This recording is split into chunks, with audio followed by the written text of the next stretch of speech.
We have these powerful tools of persuasion at our disposal as marketers and copywriters, and we need to be really careful, especially today, about how we're using them. Today, I am very excited to be joined by my good friend, Ray Edwards, who's also one of the world's leading copywriters and author of the book, How to Write Copy That Sells, along with another book called Permission to Prosper. He's the host of the Ray Edwards Show, and he's been a regular on this show. I don't know how many times you've been on. This has got to be at least the third or fourth, but welcome back to the show, Ray. How are you doing today? Thank you. I'm so honored to be here, and I'm feeling great and excited about this conversation. I am as well. So what we're going to talk about is how to write copy, how to write persuasive words that sell in a post-pandemic world. And, you know, this is kind of a fascinating discussion that I'm really looking forward to. Before we go there, last time you were on the show was 2019, pre-COVID. What's changed for you, Ray, in the last few years since it is the middle of 2022 as we're recording this right now? Nothing much. Just everything. Of course. It's been an interesting time for all of us. We have had to retool the way we were running our business. My business was, as you know, was really dependent on doing lots of live in-person events all over the place. And then suddenly we weren't doing that anymore. It's the same story everybody's got. And we had to pivot and adjust to that, which we did. It's been very valuable to learn how much we can get done without leaving home, and to learn how much we can get done remotely, how much more effectively, how efficiently. I'm excited to be getting back out into the world right now, but that's been a big change for us as a business. And then the other big change, which I think is more germane to what we're talking about today, is the change in what some people would call the zeitgeist, the spirit of the day, because the whole world, for the first time ever in our history, the entire world went through the same traumatic event, which was the pandemic, at the same time. We were aware of it. And we had this instantaneous communication to be able to experience it from the eyes of different people. And I don't think we'll know the full effects of that for many years to come, but I do know it's a different world we're operating in today. I agree. There was a shared common struggle that perhaps only existed in maybe international wars. Perhaps maybe the closest thing would have been like a world war kind of a situation where everybody was very uncertain. But it was a fascinating couple of years. And as we're recording this in June of 2022, we're still dealing with the pandemic. We're still dealing with Shanghai, I think, recently coming out of another lockdown. And we're still dealing with the effects of people getting sick. I recently got over a very light bout of COVID, my very first one. And, if you think back over the last few years, it's been really hard for a lot of people to adjust to a world where everything has changed. And, you call this zeitgeist change. If you think about the fact that we couldn't get the most basic utilities, the most basic supplies. Even today, there's shortage of baby food in the United States, right? Things that you take for granted. We think about the way we used to get business, right? So many of us, especially you and me, were in the physical event business, right? And people would come and we'd go to events and some of us would speak and we would pick up clients at these events. And that was shut down for nearly 2 years. So many of the ways traditionally people go about operating a business changed. I mean, frankly, everything changed. And, I wonder, is that a good thing or a bad thing? I'm just curious what your thoughts are. How do you view change? I think it's a good thing. I think something that happened is the thing that was bound to happen eventually. And the pandemic served to accelerate it by 10 or 15 years. So it's like we've gone 10 or 15 years into the future in just a couple of years. And admittedly, there were many bad things that happened, and I don't want to diminish anyone's pain or suffering because I know there was lots of it. But ultimately, the things that I think we can walk away from the experience with are things like the fact that so many more people now are happier and more satisfied in their work because they're working from a location they choose to be in instead of having to go show up in an office 5 days a week. some people want to do that. They're still able to do it. So that's great. It's facilitated online commerce and communication and so many other things that are good. And it's also made us, now some will probably disagree with me here, but I think it's made us more empathetic toward other people. We've seen lots of online conflict, but I think those are the voices that are the loudest, maybe not the most numerous. And the rest of us, I think, have watched that, participated in it, maybe to some extent, but realized, gosh, I just need to be more considerate of other people. And I think that's a good thing. You also have this newer book, I believe, Permission to Prosper is the newest book, or is there yet another one? That's the newest, right? Or no? That's the newest one out. We've got one that will be released in the near future that deals, it was about what just happened, but we actually began working on the book before the pandemic started. And I thought it was a book about how what we experience determines what we believe, and what we believe determines what we're capable of doing. And I quickly began to realize that what the book was really about was about how communication, persuasion changes our beliefs about life, and how that can be either useful or not useful. And somebody told me, Jeff Goins told me, that any book you write that is going to be useful is going to test you. You'll be tested on the book before you finish it. So I was writing this book about how to persuade yourself to believe things that would help make you more successful in life and in business. And how I got faced with a challenge called Parkinson's disease 11 years ago. And I actually took the skills I had learned of persuasion in copywriting and marketing, and I wrote a sales letter to myself because I needed to change a lot of not only my beliefs, but my behaviors around diet, exercise, thinking, attitudes. I was not going to suffer the normal course of someone with Parkinson's and just fold up and shrink back and make my life smaller and smaller and just withdraw. I intended to keep on living. So I wrote myself a sales letter with the headline, and the headline was, "Read this or die." Wow. And so that's a headline I borrowed from a friend of mine who died a few years ago before pandemic. It had nothing to do with the pandemic, but he's passed away. And that was a headline that he made popular. His name was Jim Rutz. So I just want to honor his work in creating that high bar of a headline. It was very successful at the time it was used to promote a health-based newsletter. But so I wrote this letter to myself called Read This or Die. And then I had to be tested on, does this really work when the chips are really down? Because I got faced with the pandemic, with the business downturn. I had a major surgery. I was in a lot of pain. I was unable to work. And I had a real choice of just giving up and maybe just dying. That was a real possibility. Or getting up off the ground and gutting it out and getting back to work. So that headline actually was not the original title of the book, but it is now the title of the book. Oh, so the title of the book is Read This or Die. Yes. Wow. And when is it coming out? It looks like spring of 2023. Okay, excellent. So one of the questions, first of all, thank you for, I can't wait to hear the book. I'm sure you're going to do an audio version of it, but I can't wait. Yes. I can't wait to hear what the content of that book is all going to be about and how it's going to change lives.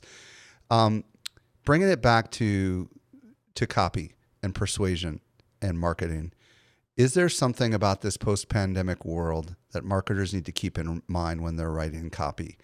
Because, so many of us, once we learn a model or a script or a methodology, we just don't ever alter from it. Do we need to reconsider the way we write copy in light of the world and what's going on right now? I 100% believe we do need to reconsider. Most of us were taught the old advertising acronym AIDA, AIDA, attention, interest, desire, action.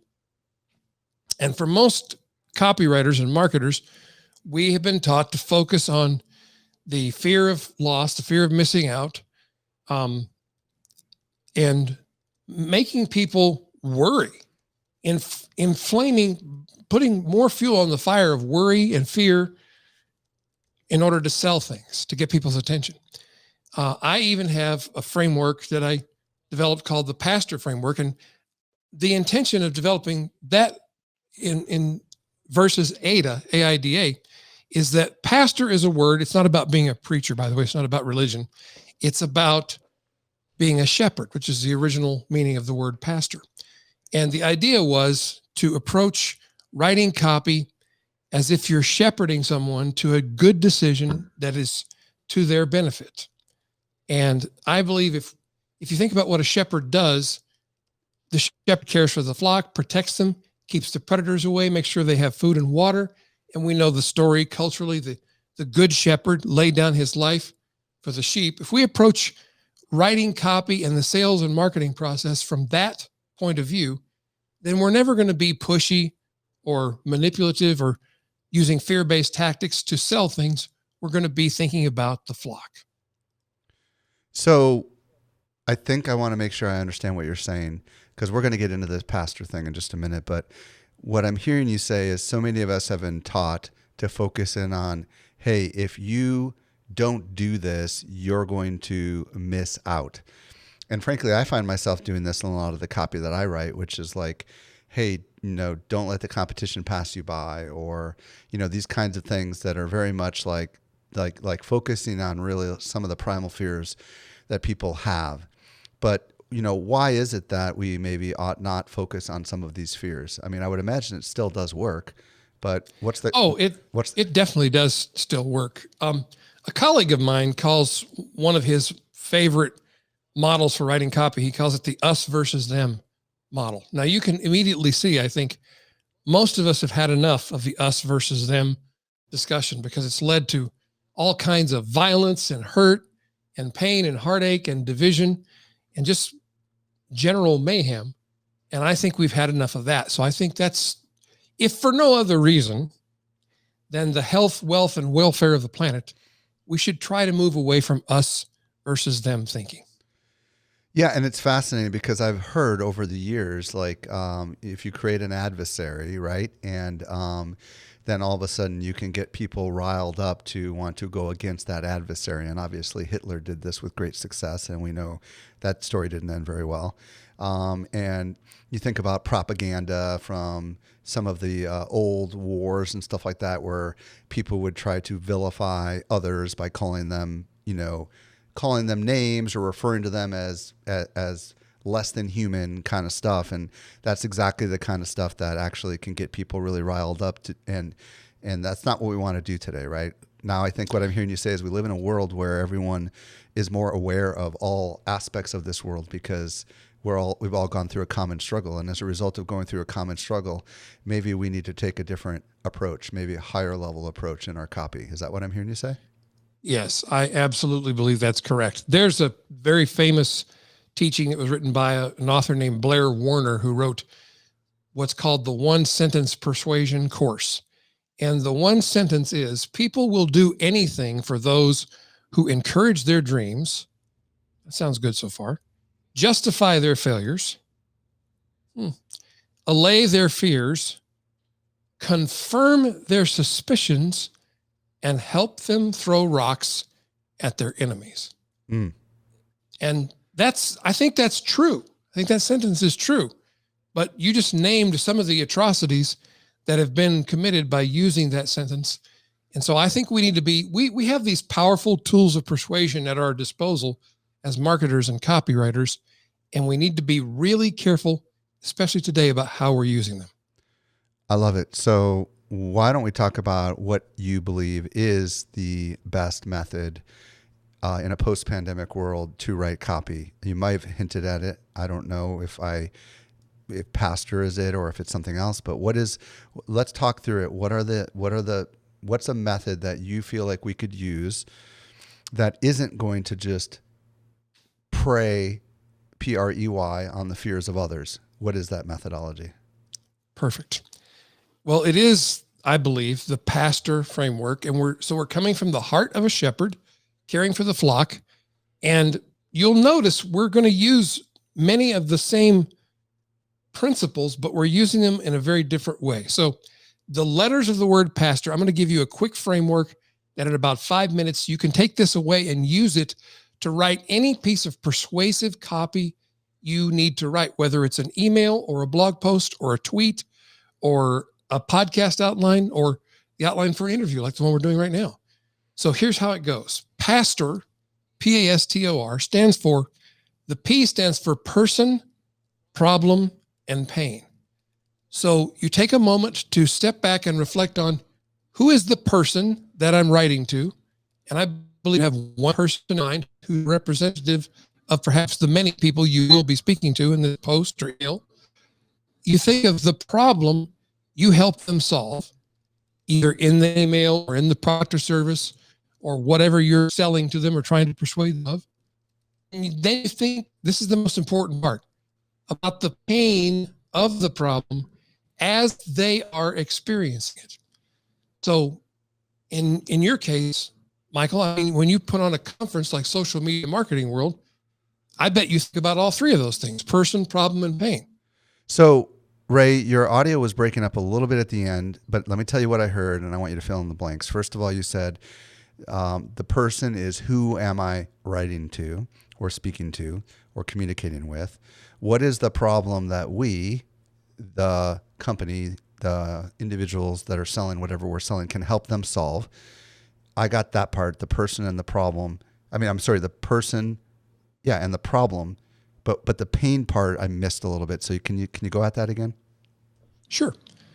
So the pain is, you need to think about the pain the person is feeling about the problem and how you can help them remove that pain. So this is important because we need to think about the pain as they're experiencing it, not as we think they should or we think they might. So just a quick, for instance, to illustrate that, if you were selling a fitness program, if you're a fitness trainer, for instance, and you're helping people get healthier, you might want to think they focus on the pain is they need to fix their cardiovascular system. They need to fix their heart health, their lung capacity, make sure they don't have diabetes or some metabolic disorder.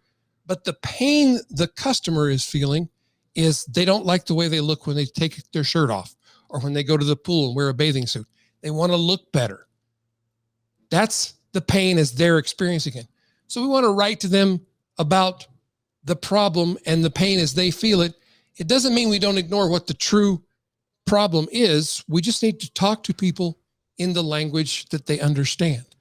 So help me delineate problem and pain, because they kind of sound similar.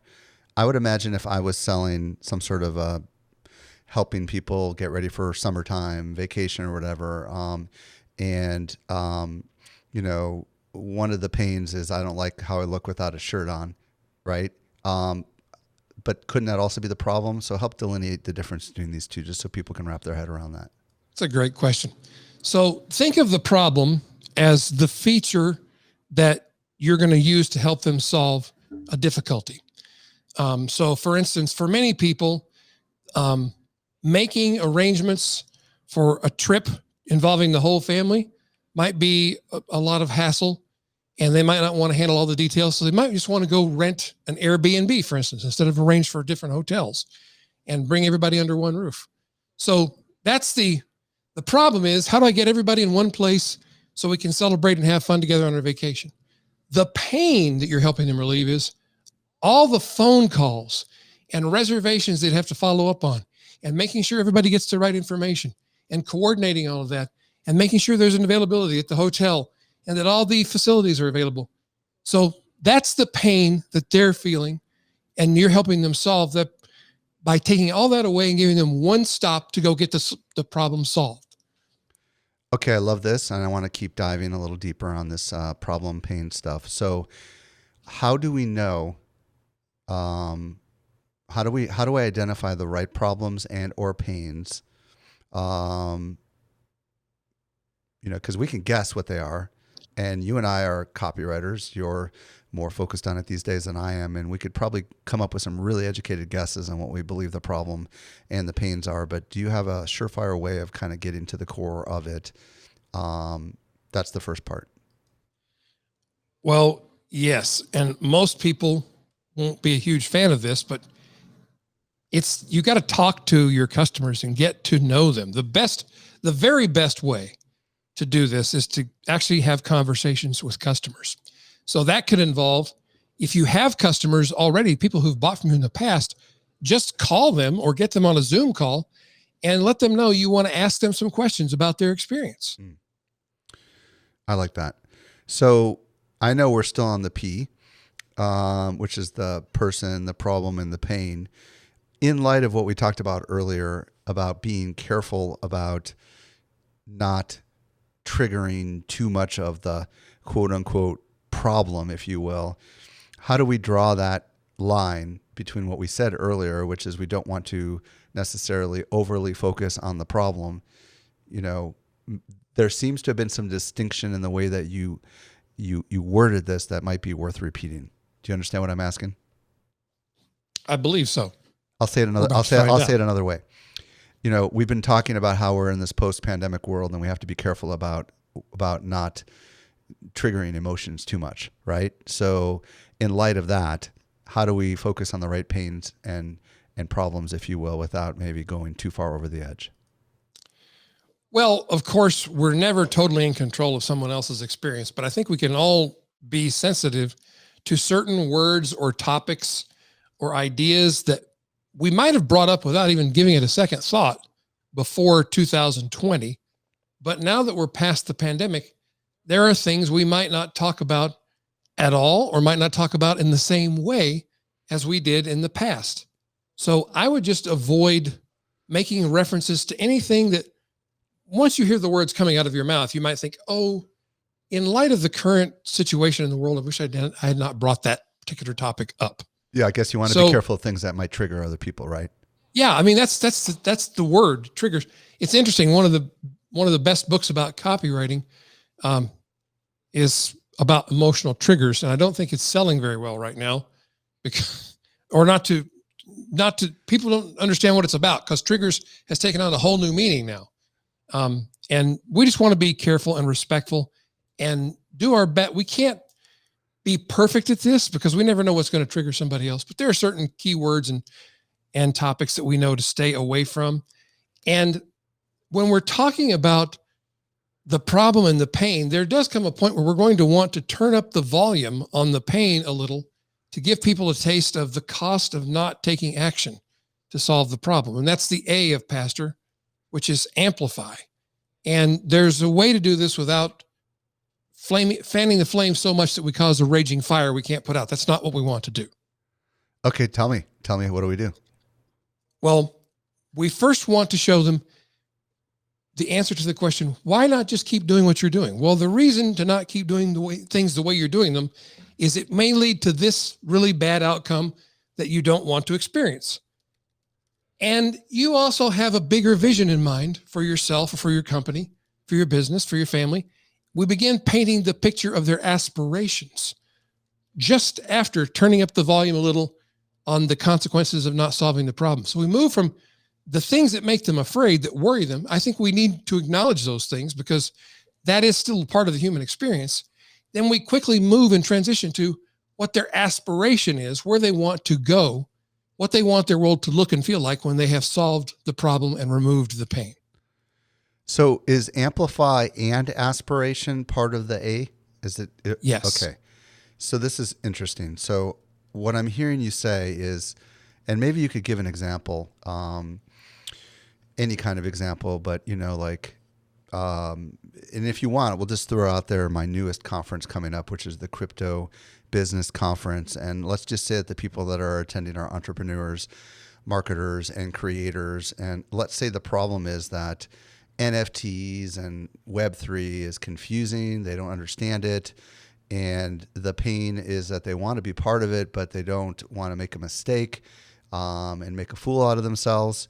That's kind of just me free-flowing with you a little bit. So how can we amplify that and aspire that, given the fact that, NFTs are potentially the future and Web3 and all that kind of fun stuff? Let's just roll with it. I love this example because it speaks to something I was listening to earlier today. I was listening to some very well-known authorities in the area of tech and business, and they were on a show together. making fun of and deriding the world of cryptocurrency and Bitcoin and NFTs. And it just struck me how out of touch they sounded and how off target they were. And in the past, I would have wanted to pick a fight with them. But now I think what I want to communicate to people is if all this, and this is an example of how I would approach the challenge you just laid for us. Yep. I might say something like, of all the things in the world right now, maybe the thing you may be most confused about is cryptocurrency, NFTs, Web3. What does it all mean? Is it, as some people say, is it a big scam? Or is this really the future of currency, of money, of business? Well, the answer is more the latter. It's the future. And the challenge is to understand it. So we've got a way to make it really simple to understand. And we don't recommend that you be reckless or that you invest in anything you don't understand. We recommend you become educated in what's happening in this new world of finance, which is going to change the way we do business going forward. You don't want to be left behind. You want to be part of that bright new future. And this is one of the best ways to do it.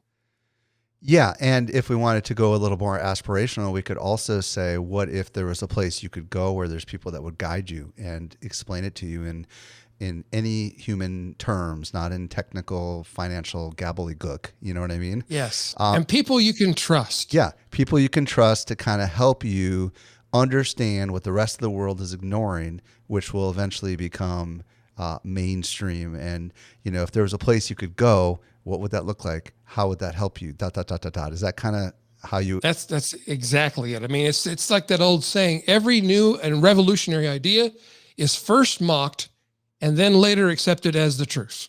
That's obvious to everyone. That's right. It's fascinating because you could always throw out some quotes from people before the invention of the internet saying it would amount to absolutely nothing, right? Yes. There's so many of these quotes. Like I mentioned some of them in the very first episode of my Crypto Business Podcast about people that were naysayers of the internet and said it was absolutely not a threat and it was going to go out of business in a couple of years. So, whoops. Yep. So, okay. So we've got P, which is person, problem, and pain. We've got A, which is amplifying specifically the challenge if you don't act, right? If you choose to ignore this outcome, this is one of the possible negative ramifications. But then also to provide some aspiration as to, however, if you do pay attention, this is where this could take you, and it could be something very valuable. Have I got the P and A down so far? You do. What's next? Next is the S, which is mainly, the S stands for story. Underneath story, we have struggle, solution, and system. And that simply means that the best kind of copy you can write is to tell the story of your own struggle in this area. Okay. If possible. If not, then tell someone else's story who did struggle with it. Then show the solution that you or this other person found, and then demonstrate that you have a system that allows other people, in other words, me, the reader, to solve the same problem and relieve the same pain using that same system that works every time it's applied. It's like a recipe. Okay, so this is interesting because when you start to step back and you think about the different kinds of businesses that might be listening, you've got some individuals who are consultants and coaches and agency owners and copywriters and ... specialty creatives like yourself who can tell stories for sure about your struggle, your personal struggle, how you overcame it, and how you came up with your own methodology/system. But when you start to expand into some of the other kinds of businesses that might be listening, and the world of business is quite broad, right? You could be dealing with the local car repair person. You could be dealing with a entity that doesn't have an individual who is quote unquote the thought leader of that particular entity.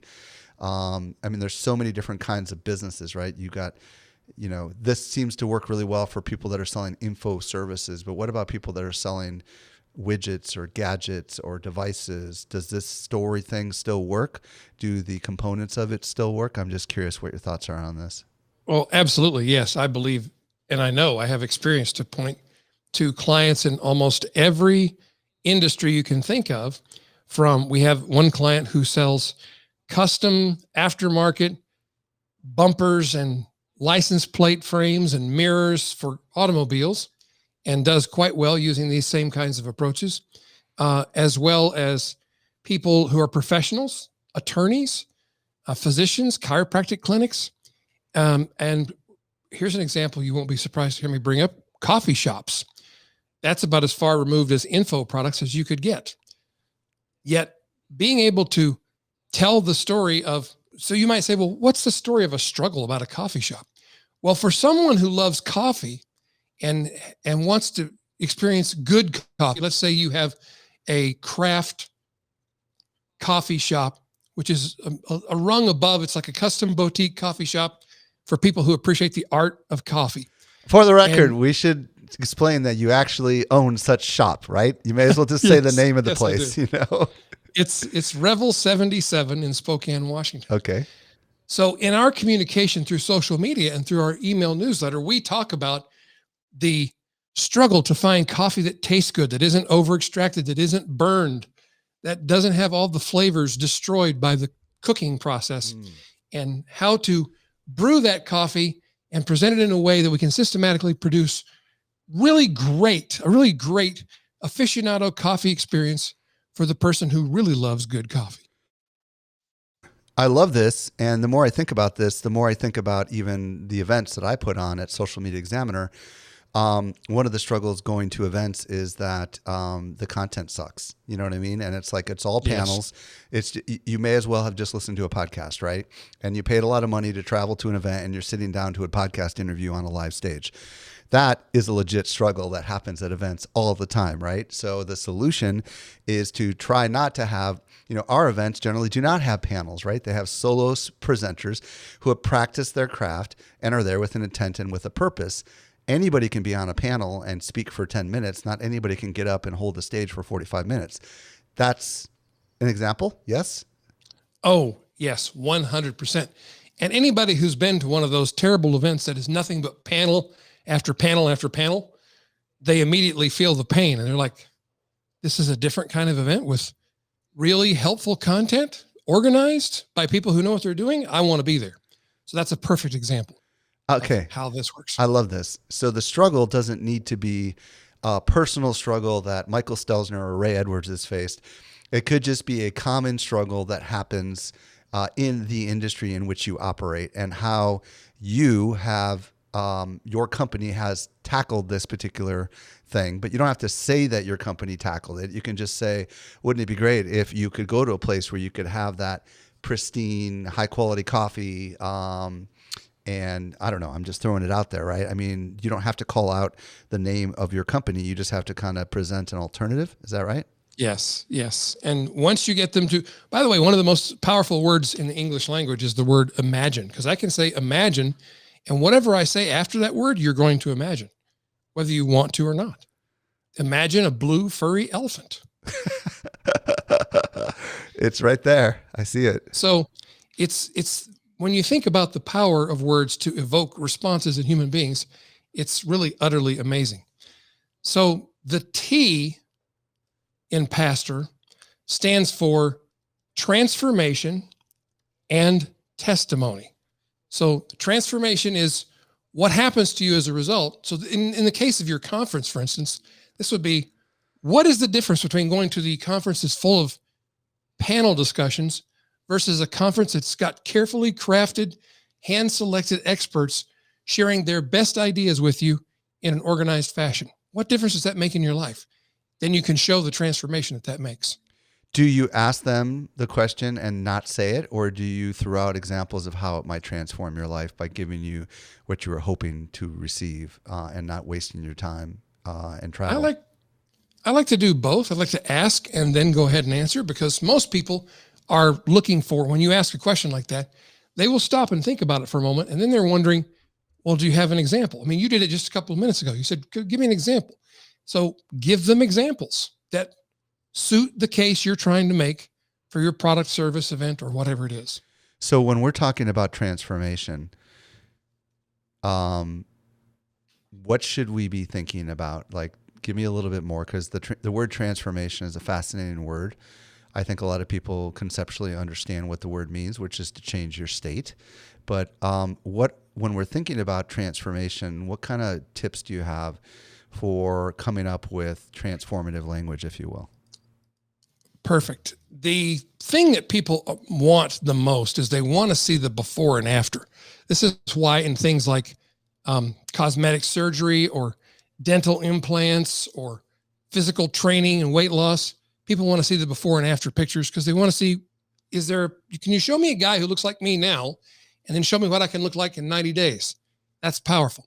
So in the case of something like a conference, for instance, just to continue with that example, the transformation could be, before you attend Social Media Marketing World, you may have a confused, perhaps even mistaken idea about what makes for effective marketing on social media. After, you'll have an organized set of ideas and principles that are proven by research in the field to work in every industry, that you can start using immediately to increase business for your company, to help your boss decide it'd be a good idea to retain you and give you a raise, and achieve all those other outcomes that are important to the people who attend your conferences. So that's showing them a transformation of before and after. Love it. You also mentioned testimony. Do you want to mention a little bit about what that means? Yeah. So my question, when you show me a before and after photo, is that real? Can you show me real people? Or are these just models? Or are these even the same person? So it's really useful to have people who are so excited about the results they've gotten from your product or service that they're willing to go on video and tell the story. You know, before I used this product, I suffered from this problem and this terrible pain in my life. I worked with this company, used their product, and the problem was solved. And now I'm totally happy in that area and everything's going great. So that's a little vague, but you get the idea. It's a real person. And if you're going to do this, by the way, don't hire actors. Don't try to make the testimonial videos perfect, because the more slick they look, the more fake people suspect they are. It's good to get just real people giving their real thoughts about your product, your service, your conference, whatever you happen to be offering for sale. And I would imagine whether you get them in audio, video, or the written form, they can be used in any kind of capacity, right? You can transcribe those things and use those in your email and everywhere else, right? Absolutely. I think video is the best form for you, because you can then make all the uses of it. You can strip out the audio, have it transcribed, as you said, but in whatever form you get them, you can use them in other formats as well. Okay, so we've got P, which is person, problem, and pain. We've got A, amplify and aspiration. We've got S, which is story, which includes struggle, solution, and system. We've got T, which is transformation and testimony. How about the O? The O is the offer. This is where you're going to tell them what you have for sale, where you say, well, you know what the problem is and the solution. Now you can see it. You can see that it works for other people. So here's how you get it. Here's what we have for you. We have tickets to this conference. We have this coffee we'd like to serve you. We have this service we'd like to perform for you to help you build a stronger financial position for your future, for your retirement. And this is how much it costs. This is what you get. And this is how it's going to be delivered to you. So it's really just what you have for sale, how it helps them, and how they can go about getting it. And the one important thing about the offer is many times people are tempted to just make a list of the deliverables. Like you get 10 sessions with a therapist or a trainer, you get a manual, you get a nutrition chart, you get some nutritional supplements to take. Those are all the stuff that you can send in the box.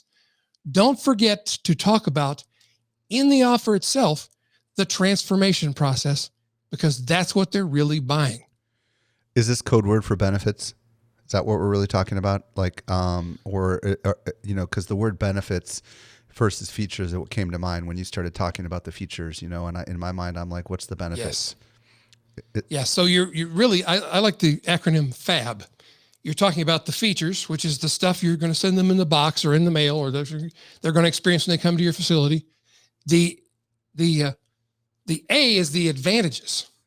Okay. So because we send it to you in we send you the notes to the conference in a pre-printed manual, for instance, and you just fill in the blanks. This makes it very easy for you to take what you learn and put it to work. And the benefit is you'll be able to walk out the door and start using it immediately instead of having to figure out how to use it after the conference is over. Love it. So feature, advantage, benefit. Okay. R, the last letter. What does the R stand for? This is the place where most people blow the sale in real life and online. They get really shy about asking for a decision.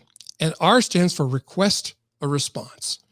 This is where you just need to, with as much confidence as you've had from the beginning of your presentation or from the beginning of your email or whatever document you've written, with just that same level of confidence, just simply say, so if you have this problem, you feel this pain, you want to relieve it, the thing to do now is to purchase by clicking below, filling in your information, double checking it, and then click the green button. And here's what will happen next. I'm a big believer in showing them what the next step of the experience will look like, because that's what people wonder. They wonder, is there going to be, am I going to get caught in the chain of torturous upsells? Am I going to get to go right to my product? What's going to happen next? Show them that. Show them they're going to be happy with their decision, and then let them respond. Okay, so this is kind of interesting. Request a response is also known as call to action, right? In the world of marketing, right? Yes. And basically you're just summarizing, hey, if this is your struggle and you want to overcome it, then click the button below, complete the application process or whatever it is, right?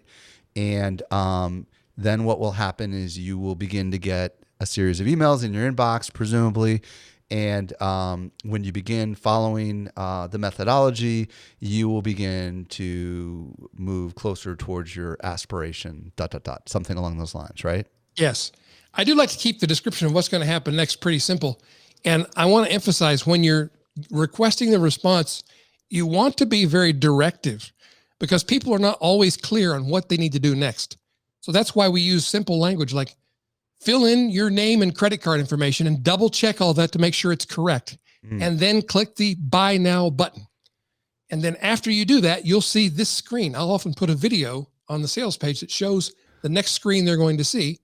And if it's a login screen, I'll show the person on the video log into the members area, if there's an online members area, and you can see your purchase. So you're helping them visualize the outcome they're about to get.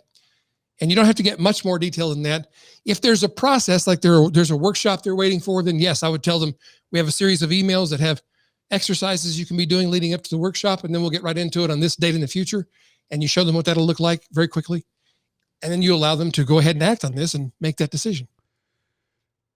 We started out this interview talking about this post-pandemic world that we're in right now. How do we know that we have hit the right buttons, quote unquote, and not the wrong buttons? Is there some sort of, especially for those of us that are writing our own copy, is there some sort of process or methodology or people that you suggest we get employed or involved? Talk to me about that. Yes. I mean, you definitely want feedback on your copy. And of course, we all know we want a proofreader and a line editor, people who can go through and find mistakes in grammar and spelling and errors of fact and so forth. But beyond that, I think you want to be sure and get something that we call a CUB critique, C-U-B critique. This is an idea that was invented by or identified by Mike Palmer and Michael Masterson. They wrote a book called Copy Logic. I would recommend, it's a very short book. I recommend getting it. It's a way of critiquing your copy and looking for these weaknesses without being critical of the writer. That's one of the things writers have a problem with. They don't like being criticized. I don't know if you've experienced that or not. I personally know some writers who are far more sensitive than others. So what is the CUB? What does CUB stand for? Do you know what it is? Absolutely. Yes. Because we use it. You go recruit 3 or 4 other individuals who are not involved in writing the copy. They don't have to be copywriters. It's probably better if they're not, but they can be. And you tell them, I want you to read this copy and mark it up, but not for grammar or spelling or for, I think I'd write this differently, or I don't like that story. We don't want any of that. We want you to identify anything you find first confusing. So if you find it confusing, just circle it and put a C by it. If you find it unbelievable, so you read a sentence or a paragraph and your response is, oh, come on, that can't be true, circle it and write unbelievable. Or if you find it boring, circle it and put a B by it for boring. I love this. And That is a Cub critique, and it will strengthen your copy immeasurably, because those are three of the biggest problems with copy. It's confusing, it's unbelievable, makes unsubstantiated claims, and it's boring. Well, this has not been confusing. It has been believable, and it's been anything but boring, Mr. Ray Edwards. So what I would love to know is, where can people discover more about you? If you've got a website you want to send them to, mention that. And if you have a favorite social platform that you would like them to reach out to you on, if they're interested, just where would you want to send everybody? Sure. Just go to rayedwards.com. That's the best place to go to find. We have lots of free resources there available to you that'll help you. If you found any of this helpful, I think you'll love what you find at that site. And then on social, my favorite platform these days it's a tie between TikTok and Instagram. So I'm just Ray Edwards at either one of those platforms. Got it. So you're one of the lucky ones that got your name. You don't have any special underscores or anything along those lines. Right. Ray, thank you so much for coming on and answering all my questions. And I know so many people listening right now are going to go and put this to good use. And I encourage everyone to please reach out to Ray and let him know if you found this valuable. Thank you again, my friend, for coming on today. My pleasure.